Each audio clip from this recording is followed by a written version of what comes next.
Mientras el Partido Socialista de Sánchez y de Lambán se niega a tomar medidas para garantizar que los españoles y los aragoneses no tengan que pagar más en su declaración de la renta, el Partido Socialista del País Vasco y de Navarra apoya a sus gobiernos autonómicos para deflactar la tarifa del IRPF. ¿Y ustedes, señor Pérez Anadón, aparte de repetir hasta el aburrimiento que no van a dejar a nadie atrás, qué más van a hacer para evitar dejar atrás a las familias?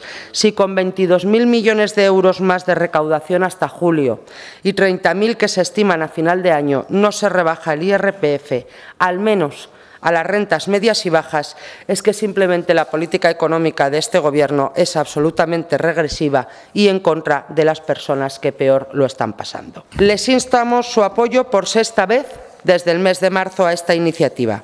En sus manos está que salga adelante y si no, tendrán que explicarles a los aragoneses por qué Javier Lambán quiere que paguen más cuando los trabajadores se están empobreciendo mientras su Gobierno sigue llenando las arcas de la hacienda pública que además luego no es capaz de gestionar.